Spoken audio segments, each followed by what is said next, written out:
गुरुर्ब्रह्मा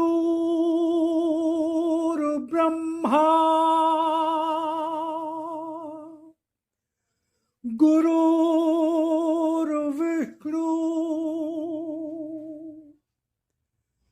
गुरुर्देवो महेश्वरा गुरुर्साक्षात् परब्रह्म तस्मै श्री गुरुवे नमः।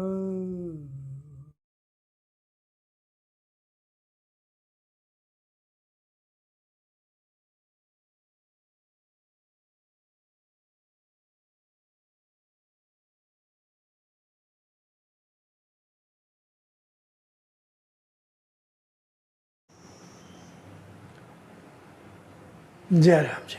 ओम शिवाय। उम्मीद करता हूँ ईश्वर कृपा से आप सकुशल होंगे, प्रसन्न होंगे। और आज हम भगवत चर्चा करेंगे भगवान की वाणी के किसी दिव्यांश को लेकर, जीवन कैसे जिए 20 जुलाई।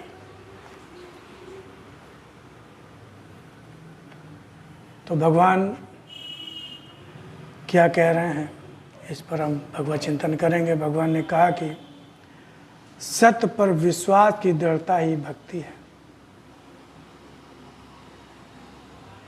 भक्ति, भगवान ने भक्ति के प्रति जो भ्रम है और वास्तविक भक्ति क्या है उसको कई जगह बताने की कोशिश की है। क्योंकि आजकल के समय में भक्ति को लेकर बहुत सारे भ्रम हैं और अधिकांश लोग, मुझे लगता है कि 95% लोग जो भक्ति कर रहे हैं, 98% भक्ति को लेकर बहुत भ्रमित हैं। इसीलिए मंदिर, मस्जिद, गुरुद्वारे, तीर्थ स्थानों पर इतनी ज़्यादा भीड़ होने के बावजूद, व्रत उपवास करने के बावजूद, अखंड रामायण, सत्यनारायण कथा, हनुमान चालीसा का पाठ करने के बावजूद लगभग सभी दुखी हैं, परेशान हैं, अशांत हैं, नाना प्रकार के रोगों से ग्रस्त हैं और लगभग चारों ओर अराजकता का वातावरण है। क्यों? क्या भक्ति का परिणाम यही होता है क्या? भक्ति का फल यही होता है क्या? देखिए, हमने भक्ति की हो सही ढंग से तब तो। जब हम भक्ति सही ढंग से करना जानते ही नहीं तो उसका फल सही कैसे आएगा? आपने मनमानी भक्ति करते हैं, देखी सुनी भक्ति करते हैं,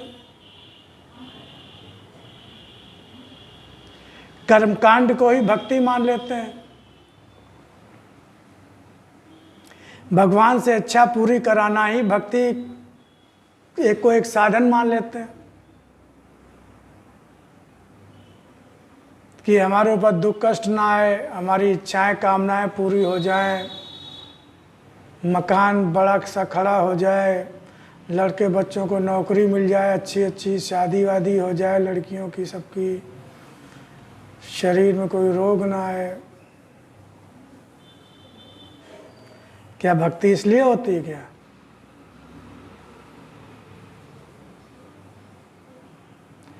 अगर इसलिए होती तो ये सब आज कारण होती, तो ये सब समस्याएं होती ही नहीं। लेकिन कोई समझना नहीं चाहता, कोई जानना नहीं चाहता। जो बताता तो उसको दौड़ा लेते हैं लोग। कहता तुम नास्तिक हो, नास्तिक हो तुम। अखंड रामायण का विरोध कर रहा हो, सत्यनारायण कथा का विरोध कर रहा हो, हनुमान चालीसा का विरोध कौन कर रहा है? अखंड रामायण का विरोध कौन करेगा? सत्यनारायण कथा का विरोध कौन करेगा? हनुमान चालीसा का विरोध कौन करेगा? मंदिर जाने का विरोध कौन करेगा? कोई नहीं करेगा, कोई करता भी नहीं। अगर सही सच्चा आदमी तो वो तो समझ के करने की बात करता है। समझ के करो, समझ के करो, जान के करो। मंदिर किस भाव से जा रहे हो, उद्देश्य क्या है, उसकी भावना क्या है, वहां क्या देखते हो, वहां क्या करते हो, इसको समझो। अखंड रामायण के पाठ का मतलब क्या है, इसको समझो ना। ऐसा थोड़ी होता है कि आपने मंडली बुलाई, हायर कर ली आपने मंडली। मुझे तो पता नहीं 1500, 2000, 2500 कितना लेते हैं, मुझे नहीं मालूम। लेकिन आजकल चलता है, लोग मंडली बुला लेते, लोग ढोल मंजीरा लेके आते हैं 4-5 लोग, और रात भर। और जिसने अखंड रामायण का आयोजन रखा है वो चाय पी रहा है, तंबाकू खा रहा है, सिगरेट पी रहा है, वहाँ सब दुनियादारी की बातें हो रही हैं। और मंडली अखंड रामायण कर रही है, तरह तरह के सुर, लय, ताल। अब अखंड रामायण का पाठ में तो मन पूरी तरह से भगवान में जुड़ना चाहिए। चौपाई में क्या लिखा है, उसका क्या अर्थ है, क्या मतलब है। लेकिन हमारा ध्यान तो सुर लय ताल में है, सुर लय ताल में। सुर सही लग रहा है कि नहीं, लय ताल है कि लोग प्रशंसा भरी निगाहों से हमारी तरफ देख रहे हैं कि नहीं देख रहे हैं, लोग खुश हो रहे हैं कि नहीं खुश हो रहे हैं। आप भगवान को खुश करने के लिए बैठे हो कि लोगों को खुश करने के लिए बैठे हो?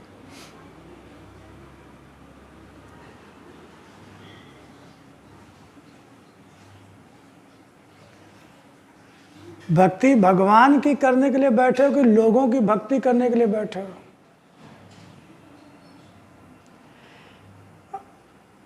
गोस्वामी तुलसीदास जी ने रामचरितमानस में चौपाई में क्या लिखा है, उसका क्या मतलब है, क्या अर्थ है, इसको समझ कर उसका पाठ करना है कि सिर्फ एक फॉर्मेलिटी अदा करनी है कि माँ धड़ाधड़ एक्सप्रेस की रफ्तार से पढ़ते चले जाए, क्योंकि निश्चित समय में ख़त्म करना है उसको, निश्चित समय में ख़त्म करना है उसको।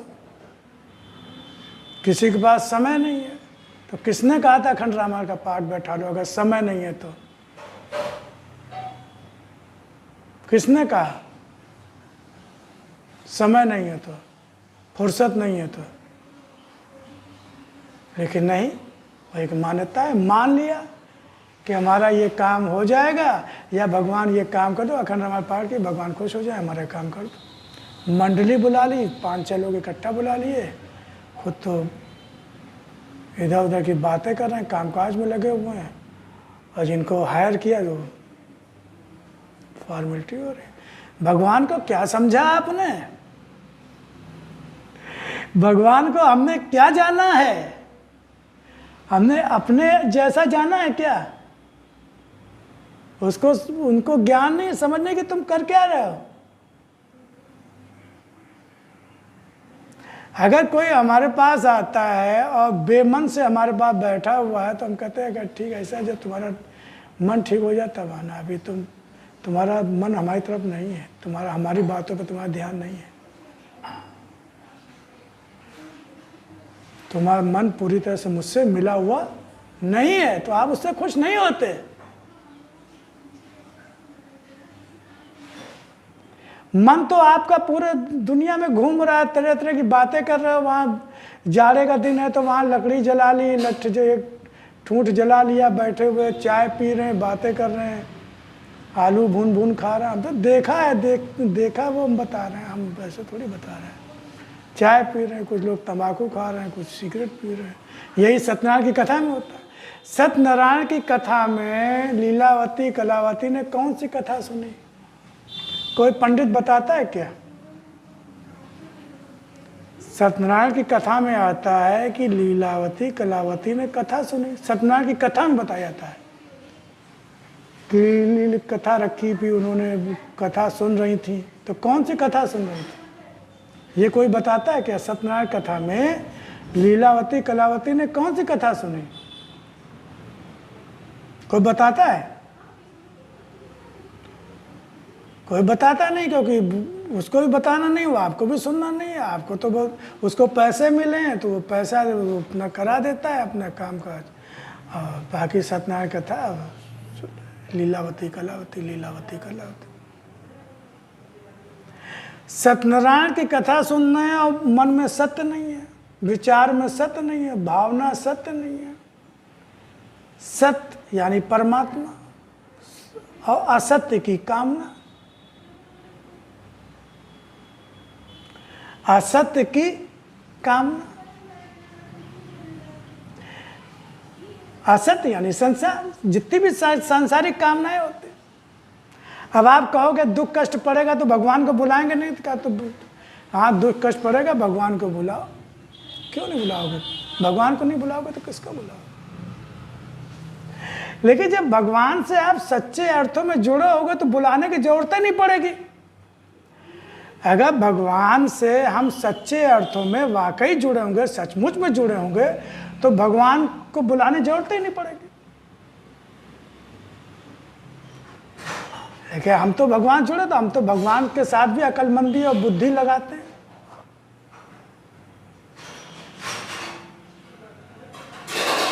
जब 5 रुपए के प्रसाद में काम चल रहा है, 51 रुपए के प्रसाद में काम चल रहा है, तो इससे सस्ता सौदा और क्या होगा? भगवान नहीं जानता।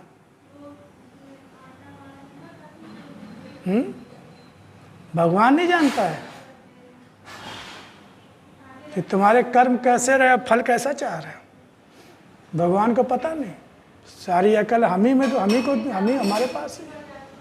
वो तो बुद्धि का स्रोत है, अकल का स्रोत है।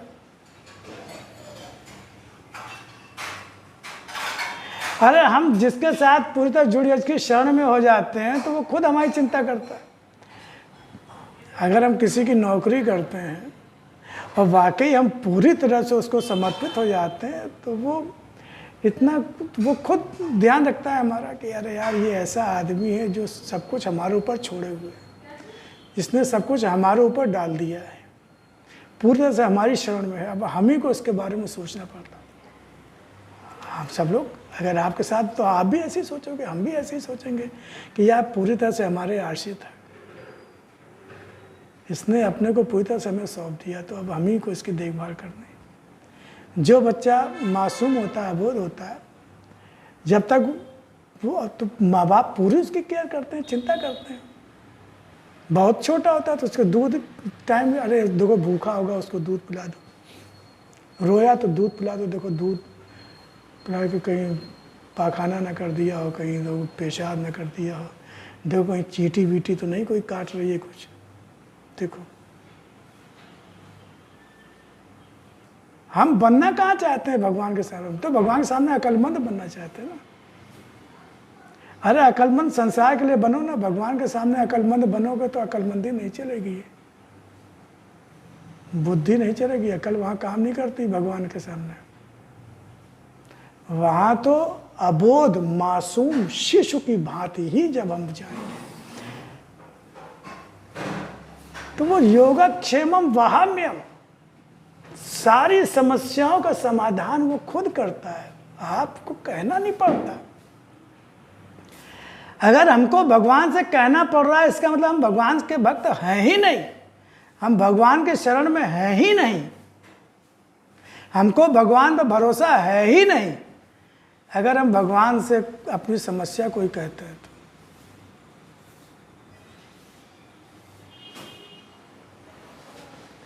यही तो साधना है, यही तो अपने मन को देखना है कि भाई हम किस स्तर पर पहुँचे हैं, कहाँ पर पहुँचे हैं, हमारी भक्ति का लेवल अभी क्या है। शुरुआत में एकदम से तो नहीं होगा, कौन कहता है एकदम से नहीं होगा। लेकिन रास्ता सही पकड़ेंगे तब तो मंजिल तक पहुँचेंगे ना। जब रास्ता ही गलत पकड़े हुए हैं तो मंजिल तक तो कभी नहीं पहुँचेंगे। करते रहो भक्ति, कौन मना करेगा। आप किसी की सुनते भी नहीं हो, आपको कोई कहेगा भी नहीं, क्यों कहेगा कोई आपको। कहेगा उसको जो सुनेगा, जो सुनेगा नहीं कहेगा भैया क्या लेना देना है, आपकी ज़िंदगी, आपका जीवन, जैसा चाहो वैसा करो, जैसा चाहो वैसा करो। भगवान ने जब कर्म स्वातंत्र दे दिया है तो कोई और बंधन लगाने वाला कौन है? क्यों कोई कहेगा भाई? सदगुरु होते हैं जो उनके शरण में जाता है उनको ज्ञान देते हैं, बाकी से दुनिया से क्या वो।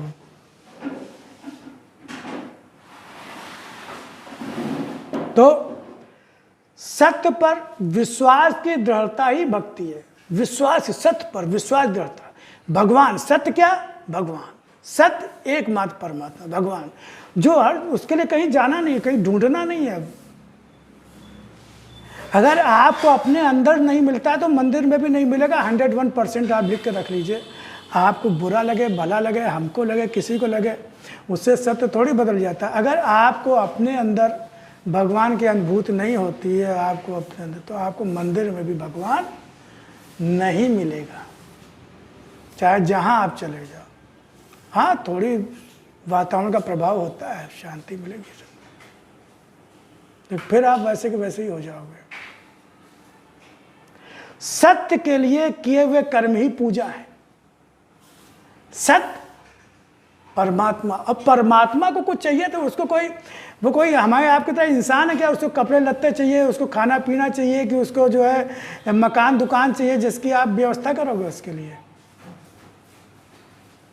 वो तो सर्वशक्तिमान परमात्मा अनंत कोटि ब्रह्मांड को मालिक है। उसको तो बस उसके प्रेम के वशीभूत होकर, उसके प्रेम में, उसकी प्रसन्नता के लिए, उसकी खुशी के लिए मानवता, इंसानियत के कर्म करना ही उसकी पूजा है, बिना किसी भेदभाव के, बिना किसी अपेक्षा के, जिसको कहते हैं निष्काम कर्म। निष्काम कर्म। पशु पक्षी भी उसी की संतान। समूहम सर्वभूतेषु, मैं सब में समान रूप से व्याप्त हूं। गीता में कहा ना, हम सब तो ज्ञानी हैं, हमको पता है। गीता में कहा भगवान ने कि नहीं कहा? भगवान श्री कृष्ण ने समूहम सर्वभूतेषु, कि मैं सब में समान रूप से व्याप्त हूं। क्या कुत्ते में नहीं है, उस बिल्ली में नहीं, उस गाय में नहीं, उस घोड़े में नहीं, उस बकरे में, बकरी में नहीं है? कहाँ नहीं है वो? जब उसने कह दिया समूहम, मैं सभी प्राणियों में, जीवधारी समान रूप से व्याप्त हूँ। समान रूप से, ऐसा नहीं कि इंसानों में ज़्यादा हूँ और कीड़े मकोड़ों में, पशु पक्षियों में कम हूँ। लेकिन हम कितनी निर्दयता से, कितनी क्रूरता से, कितनी हिकारत की नज़रों से उनको कष्ट देते हैं, उनको मारते हैं, काटते हैं और उनको खाते हैं। और फिर कहते हैं भगवान कृपा करो, भगवान दया करो। तुमने की दया क्या? तुम्हारे मन में दया आई क्या? जब उसको काट रहे थे, मार रहे थे, तब दया आई क्या मन में? उतना ही दर्द, कम दर्द नहीं होता है, उतना ही दर्द होता है जितना आपको दर्द होता है। ऐसा नहीं वो कीड़े मकोड़े हैं, पशु पक्षी हैं तो उनको कम दर्द हो रहा है, क्योंकि वो चीख नहीं पाते, रो नहीं पाते, कह नहीं पाते। किससे कहें, कहाँ जाए?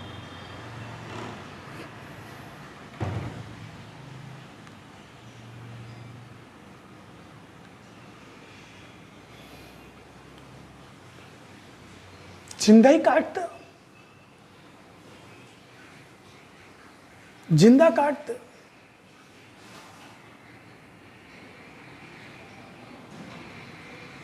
क्या सुखी रहोगे कभी?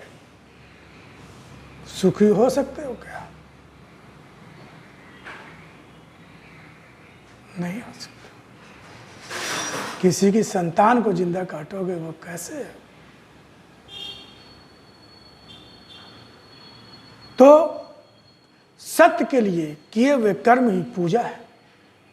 सत्य के लिए किए हुए कर्म, यानी भगवान ने कहा मेरे लिए किए। वो मेरे लिए मतलब धर्म के लिए, अधर्म के विरुद्ध, अन्याय के विरुद्ध, जो दुखी हैं, पीड़ित हैं, जो सताए जा रहे हैं, उनके लिए कर्म ही बिना किसी भेदभाव के, अपने पर आएंगे। वही मेरी पूजा है। अब भगवान जिससे हमें परिणाम लेना है, जिससे भक्ति का फल पाना है, तो उसकी बात ही नहीं सुनेंगे, अपने मन से करेंगे तो करो। वो भी कहता है स्वतंत्र दिया है, करते रहो, रोते रहो।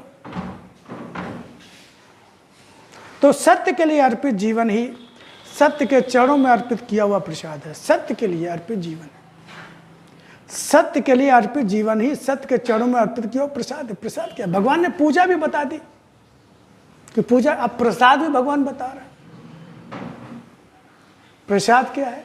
सत्य के लिए अर्पित जीवन ही सत्य के चरणों में अर्पित किया। यानी जो सत्य के लिए जीवन अर्पित है, जिसने अपने जीवन को भगवान के कामों के लिए लगा दिया है, तो वही जीवन भगवान ने कहा प्रसाद है, मेरे चरणों में अर्पित प्रसाद है। विश्वास की दृढ़ता वही होती है जब वह किसी भी कारण से कमजोर ना हो। विश्वास की दृढ़ता, परीक्षा होती है, तरह तरह की स्थितियां परिस्थितियां आती हैं, लगता है कि अब क्या होगा, अब क्या होगा, कैसे, कौन बचाएगा, तब आदमी का विश्वास कमजोर होने लगता है, तब वो दाएं बाएं भागने लगता है। फिर लोग कहते हैं यहाँ जाओ वहाँ जाओ। जो उसने एक आराध्य, जो एक भगवान जिसकी पूजा, उससे उसका मन, कोई कहता है अब यहाँ चले जाओ, कोई कहेगा उस मंदिर चले जाओ, कोई कहेगा अब इस देवता की पूजा करो, अब वहाँ तीर्थ स्थान में चले जाओ।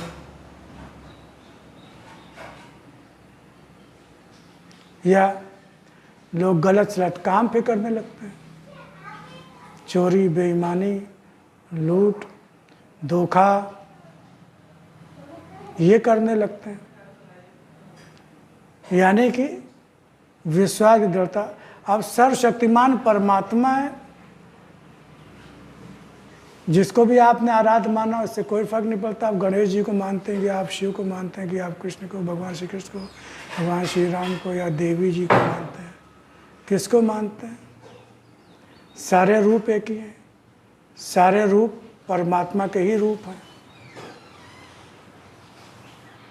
सब उसी संपूर्ण शक्ति उस रूप में है। जितनी श्रद्धा आप देंगे उतनी शक्ति आपके लिए प्रकट होती जाएगी। जितनी श्रद्धा भक्ति आपकी दृढ़ होगी, जितना विश्वास आपका दृढ़ होगा, उसी हिसाब से आपको सहारा मिलेगा। परीक्षा तो होगी, दृढ़ता की परीक्षा होगी। मैं एक उदाहरण देता हूँ, जैसे वाटर प्रूफ घड़ी। अब कोई वाटर प्रूफ घड़ी है तो वाकई वो वाटर प्रूफ है कि नहीं, ये कैसे पता चलेगा? जब उसको 24 घंटे 48 घंटे के लिए पानी में डालेंगे। कोई चीज़ फायर प्रूफ है कि नहीं, फायर प्रूफ है कि नहीं, कैसे पता चलेगा? जब उसको आग में डालेंगे।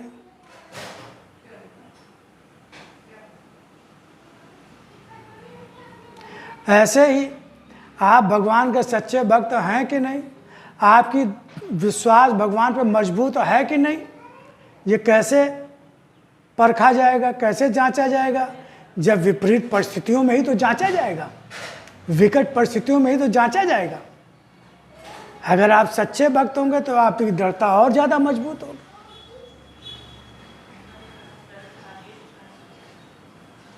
और जो कमज़ोर होगा, जो जिसकी नई नई मजबूत फाउंडेशन मजबूत नहीं है, जो सही उसको ज्ञान नहीं मिला भक्ति का, या सही दिशा उसको नहीं मिली, सही रूप भक्ति का नहीं समझ पाया, वो अरे या तो भक्ति करना छोड़ देगा, चलो भक्ति में कुछ नहीं रखा, बेकार बकवास, ये उल्टे सीधे धंधे करो, जोड़ तोड़ तिकड़म सपुरस। इससे कोई समस्या टलती नहीं है। लगता है कि समस्या टल गई, समस्या नहीं टलती। लगता है कि समस्या टल गई। क्या जो भक्ति नहीं करते वो सब पूरी तरह सुखी हैं, प्रसन्न है सब? अब भक्ति में दुख का कारण तो हम ही लोग हैं ना, एक दूसरे के दुख का कारण। घर परिवार के रिश्ते नाते, वही तो धोखा बेईमानी करते हैं, वही तो चोट देते हैं, वही तो कष्ट देते हैं। और कौन कष्ट देता है? भगवान कहाँ कष्ट देता है? किसी ने धन लूट लिया, किसी ने आपको बेईमानी की, धोखा दिया,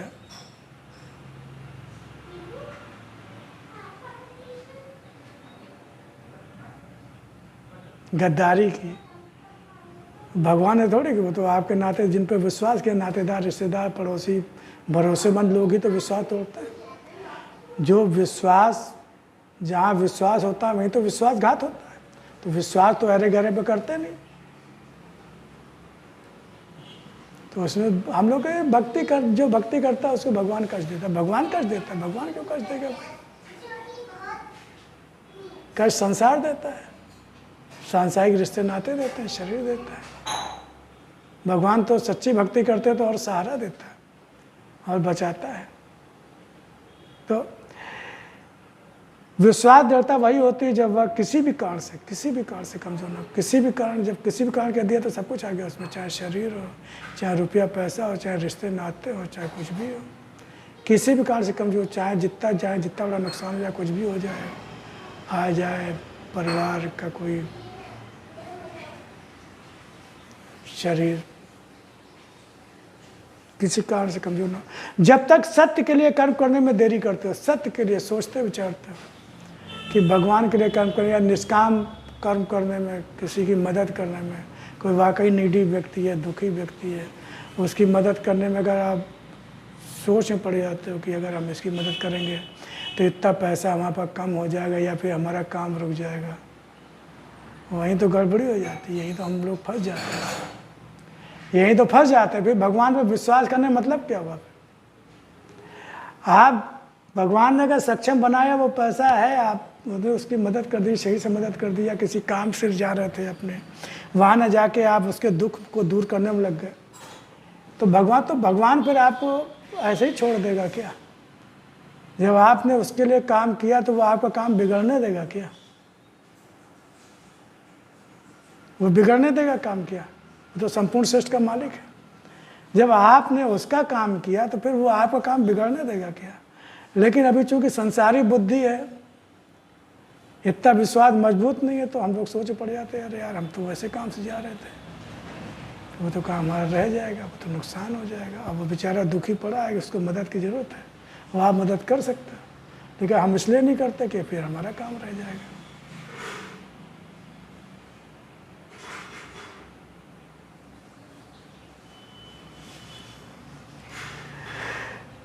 तो समझो तुम्हारा कर्मों में देर करना ही तुम्हारे विश्वास की कमजोरी है। विश्वास कमजोर है, इसीलिए तुम इतना सोच विचार करते हो, कभी करते हो, कभी भी नहीं भी करते। और कमजोर जीवन कभी टिक नहीं पाता, और जो कमजोर जीवन होता है वो टिक नहीं पाता। जो कमजोर है, विश्वास ही कमजोर है। जब विश्वास ही कमजोर है तो फिर हम उससे क्या उम्मीद करें?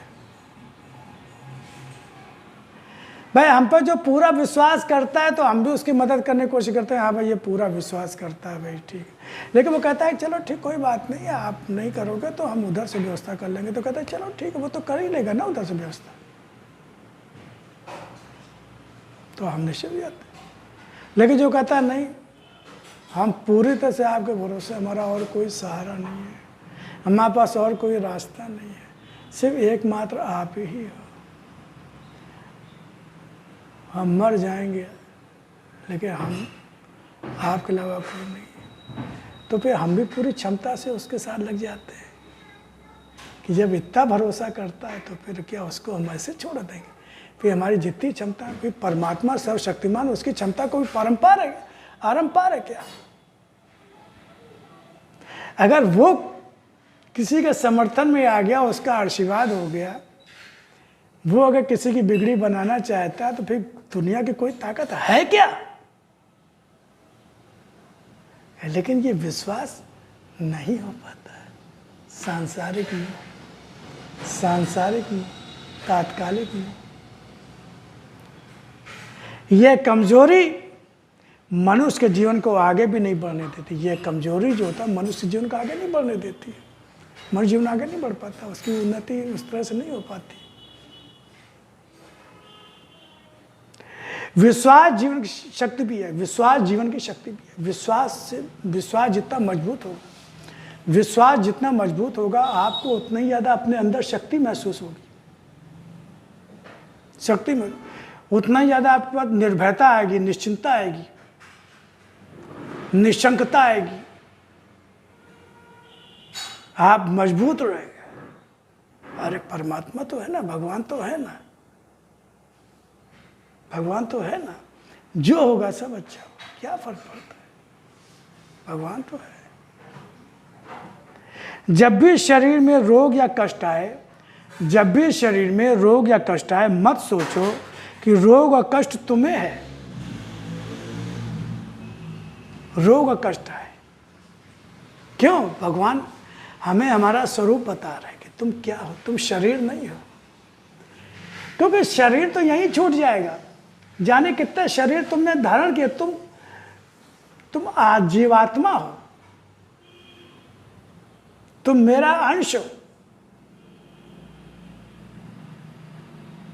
तुम ये शरीर नहीं हो। और रोग शरीर को हुआ है, जैसे गाड़ी। अब गाड़ी अगर खराब हो जाती है तो हम ये मानते हैं ना कि गाड़ी में खराबी हुई है, ये थोड़ी मानता है कि हम में खराबी हो गई, हम खराब हो गए, गाड़ी खराब हुई है। गाड़ी अपना मैकेनिक को दे देते हैं, वो ठीक ठाक करके दे देता है। शरीर बीमार हो गया, भैया डॉक्टर को दिखा दो, इलाज ले लो। और भगवान से कहो, भगवान शरीर भी आप ही का दिया हुआ है, हाँ शरीर को आप ही चला रहे हो, शरीर के भी मालिक आप ही हो। और रोग कष्ट ये आपका निर्णय है, ये आपका न्याय रूप है। तो मत सोचो कि रोग कष्ट तुम्हें या तुम्हें नहीं, तुम्हारे शरीर को है, क्योंकि तुम नहीं हो, वह मैं हूं। भगवान ने कहा तुम नहीं, वह मैं हूं। जीव के रूप में, आत्मा के रूप में मैं हूं तुम्हारे शरीर में। जो तुम्हारा मैं करते हो ना, वो मैं ही हूं, तुम नहीं हो। इसके अंतर को समझना पड़ेगा, इसके अंतर को समझो। यानी शरीर से जुड़ा मैं,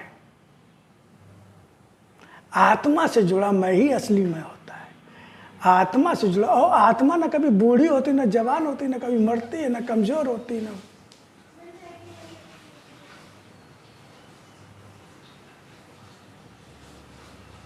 ना कभी मरती, ना कभी जन्म लेती।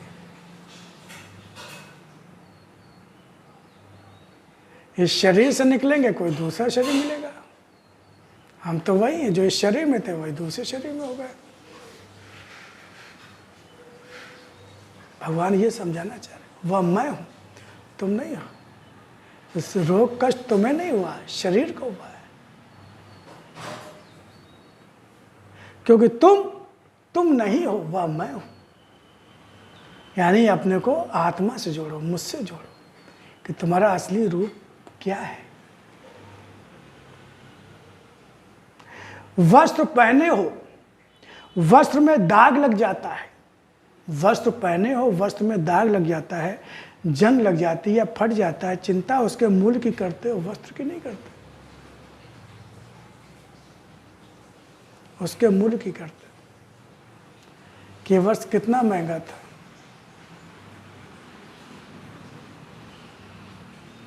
वस्त्र के मूल्य की, वस्त्र के नहीं, वस्त्र के मूल्य की, यानी शरीर के मूल्य की। शरीर का मूल्य क्या है? कहा ना, अनमोल है ये शरीर, ये शरीर अनमोल है। तो इसमें तो जितना महंगा कपड़ा हम पहने होते हैं, जितनी कीमत होती है उस कपड़े की हमारे लिए, उतना ही हम उसके प्रति केयरफुल होते हैं, सावधान होते हैं, उसकी चिंता करते हैं कि भाई इसमें कोई दाग ना लग जाए, ज़्यादा गंदा ना हो, कहीं जंग ना लग जाए, कहीं कट फट ना जाए। तो अगर हम अपने शरीर की वैल्यू समझ लेंगे, शरीर का महत्व समझ लेंगे कि शरीर कितना अनमोल है और ये शरीर बार बार नहीं मिलेगा, और ये हमें किस लिए मिला है, उद्देश्य क्या है। उस अनमोल शरीर है जो देवताओं के लिए भी दुर्लभ है।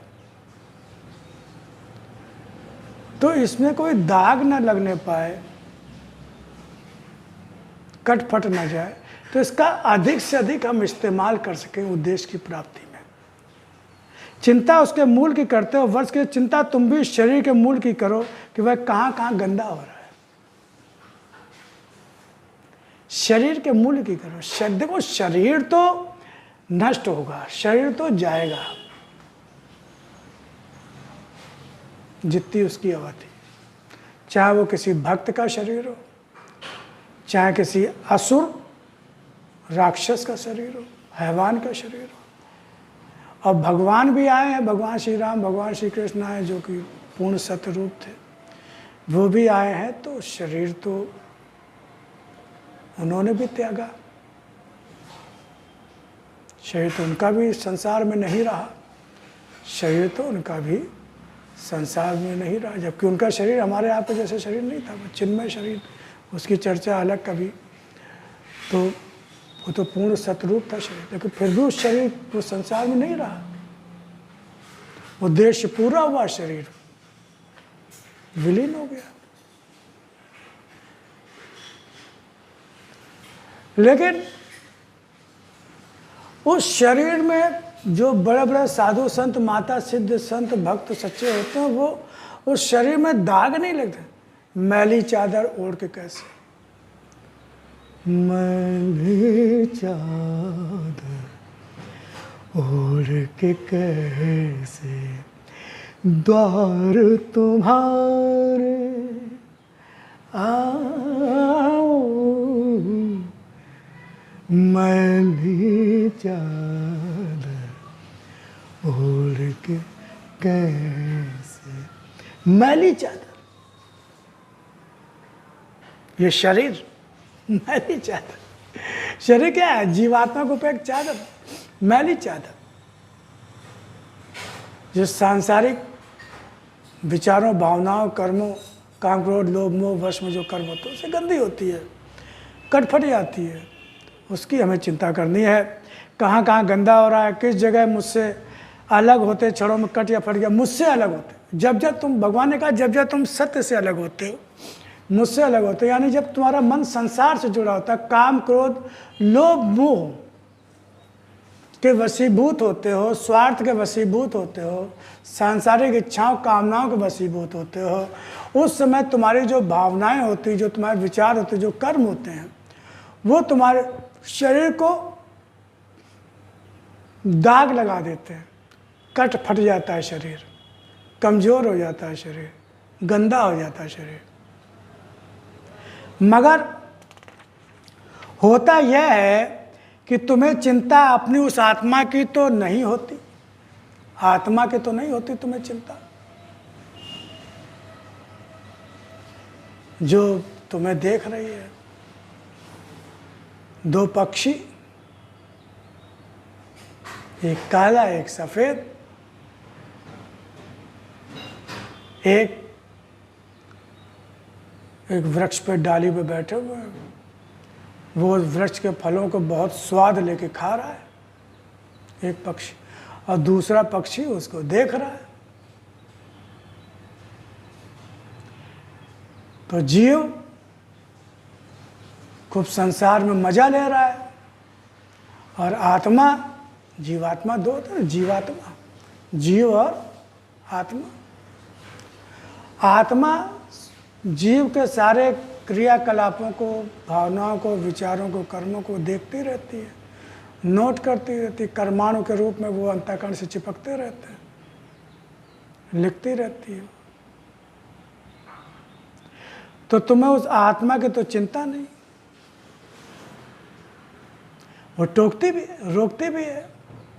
वो पक्षी जो है रोकता भी कि देखो भाई, तुम स्वाद लेके संसार का मजा लेने के लिए नहीं आए हो, तुम मुझसे जुड़ने के लिए आए हो, मुझसे एक रूप होने के लिए आए हो, जन्म मरण के बंधन से मुक्त होने के लिए आए हो। तुम अपने को पहचानो, अपने को जानो, तुम मेरा ही अंश हो, लेकिन प्रत्यस्थ होने के कारण अलग हो। यही जीव भाव होता है। जीव भाव क्या होता है? प्रकृति से, संसार से, शरीर से संबंध मानना ही जीव भाव होता है। असत से संबंध जीव भाव होता है। साधना करके जीव भाव को हटाते हैं, अपना जो सच्चा स्वरूप होता है उससे अपने को जोड़ते हैं, उसमें स्थित होते हैं। तो तुम्हारे किस असत के बोझे के नीचे दब कर छपटा रही है? तुम चिंता करते हो शरीर की जो समाप्त होने के लिए बना है, उस शरीर की, उस जीवन की चिंता करते हैं तो जो समाप्त होने के लिए ही बना है, जो रिश्ते नाते संबंध छूटने के लिए ही बने हैं। वो छोड़ेंगे या हम छोड़ेंगे? रुपया पैसा धन दौलत संपत्ति या तो वो छोड़ देगी, हमारे रहते ही हमसे चली जाएगी, या हम उसे छोड़ के चले जाएंगे। तो उसकी चिंता करते हो। जिस तरह तुम्हें वस्त्र की चिंता नहीं होती, शरीर की चिंता करते हो, जैसे तुम वस्त्र की चिंता नहीं होती, शरीर की चिंता करते हो। शरीर की चिंता करते हो, वस्त्र की चिंता करते हो कि अगर शरीर में कोई आग लगी तो कपड़ा उतार के फेंक दोगे, चाहे जितना महंगा कपड़ा हो। अगर आग लगेगी, कपड़े में आग लग गई तो आप कपड़ा तुरंत उतार के फेंकोगे। ये थोड़ी सोचो बहुत महंगा, कहते हैं शरीर पहले बचावे। शरीर रहेगा तो फिर कपड़ा ले लेंगे, पहले जिंदगी जीवन तो बचावे, शरीर तो बचावे। तो भगवान कहते हैं मैं भी तुम्हारी चिंता नहीं करता। जीव एक आत्मा, एक जीव एक आत्मा, जीवात्मा। तो भगवान कहता है मैं भी तुम्हारी चिंता नहीं करता, क्योंकि इस वस्त्र को, इस शरीर को, जो तुम्हारा जीव भाव है, जो तुम्हारी आसक्ति है, ममता है, मोह है, अहंकार है, जो संबंध है, इसकी मैं भी चिंता नहीं करता। क्योंकि इस शरीर को, इस वस्त्र को मैं निरंतर नहीं ओढ़े रहता, तो मैं भी तुम्हारे शरीर की चिंता नहीं करता, परवाह नहीं करता। बीमारी आ रही है, जाएगा। मैं अपने अंशों का वस्त्र, जो जीव आत्मा है, उसके जो वस्त्र हैं, अपनी संतान के वस्त्रों तक बदलता रहता हूँ। जैसे तुम अपनी संतान के वस्त्रों के वस्त्र बदलता है, वैसे मैं भी अपनी संतान के वस्त्रों की तरह अंशों के वस्त्र, यानी इनके जो अंशों का जो शरीर है, इनको बदलता रहता हूँ। और जब ये वस्त्र इधर उधर अधिक उड़ते हैं, वस्त्र मनमानी करते हैं, बहुत ज़्यादा शरीर मनमानी करता है, मन बहुत ज़्यादा मनमानी करता है, उच्छृंखलता जब बढ़ जाती है तो कसता है, यानी उसमें बहुत सारे रोग आ जाते हैं, बहुत सारे रोग, पीड़ा, दर्द। भगवान कैसे कसेंगे शरीर? अब तुम वो सब कर ही नहीं पाओगे, तुम्हारा शरीर ही इस लायक नहीं है कि तुम ज़्यादा उद्दंडता कर सको, ज़्यादा उल्टे सीधे कर्म कर सको, ज़्यादा मनमानी कर सको। आदमी कहता है अब शरीर में जान ही नहीं है भैया, उठ ही बैठ नहीं पा रहे हैं, कुछ खा ही नहीं पा रहे हैं, कुछ देख ही नहीं पाते हैं ठीक से, कुछ सुन ही नहीं पाते हैं ठीक से। भैया को भगवान ने उनके वस्त्र को कस दिया, भगवान ने उनके वस्त्र को कस दिया। बहुत उड़ रहे थे, उन्हें कस कर बांध देता हूँ। ये कसे बंधन ही तो तुम्हारा कष्ट है, और फिर वो तुम्हें कष्ट देने लगता है। ये कसे बंधन ही तुम्हारा कष्ट है। मनमाना आप खा नहीं पा रहे हो, मनमाना देख नहीं पा रहे हो, मनमानी जगह जा नहीं पा रहे हो, मनमाने कर्म कर नहीं पा रहे हो, तो कष्ट होता है। तब कहते हैं यार ये भी कोई जिंदगी है। और जिन्हें तुम छोड़ नहीं सकते, अब ऐसा रोगग्रस्त शरीर, पीड़ा से ग्रस्त शरीर तुम छोड़ नहीं सकते। आदमी को ये स्थिति आती है तो भैया इससे तो हमें उठा लो भगवान हमें उठा लो। अब नहीं, हम बर्दाश्त कर नहीं झेल पा रहे हैं। घर वाले प्रार्थना करते हैं भगवान मुक्ति दे दो इनको, भगवान मुक्ति दे दो इनको, बहुत कष्ट है। वो भी भगवान से आंसू बहते रहते हैं, आंसू बहते रहते हैं, लेकिन मौत नहीं आती है।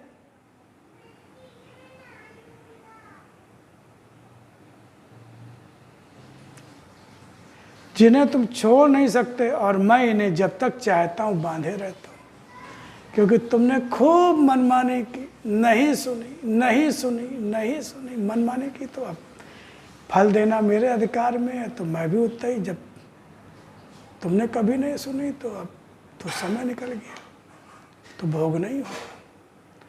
और जो इस शरीर को भोगने लायक तो वो प्रेत योनि में भोगोगे, प्रेत बन के भोगोगे, क्योंकि कुछ दंड, कुछ कष्ट, कुछ भोग ऐसे होते हैं जिन्हें ये शरीर झेल ही नहीं सकता है, तब प्रेत योनि मिलती है। और वो योनि बहुत लंबी होती है, सैकड़ों सैकड़ों सालों की होती है। प्रेत बन के सारी वासनाएं होती हैं, सारी इच्छाएं होती हैं, भूख भी लगती है, प्यास भी लगती है, सब कुछ वो महसूस करता है, लेकिन भौतिक शरीर नहीं होता, तड़पता है, परेशान होता है, बहुत फिर दुष्ट होता है। वो तो कमज़ोर मन के लोग होते हैं, उन पर नियंत्रण भी कर लेते हैं। वो प्रेतात्माएं जो कमज़ोर मन के शरीर होते हैं उन पर नियंत्रण कर लेती है, उनके माध्यम से फिर इच्छाएं पूरी करती है। जो बहुत सी दुष्ट प्रेतात्माएं होती हैं, बहुत सी होती हैं, वो करती हैं। फिर झाड़ फूक होता है, बहुत से होता है। बांधे रहता हूँ और जब चाहता हूँ झटके से तोड़ भी देता हूँ, जब चाहता हूँ, जब चाहता हूँ झटके से तोड़ भी देता हूँ।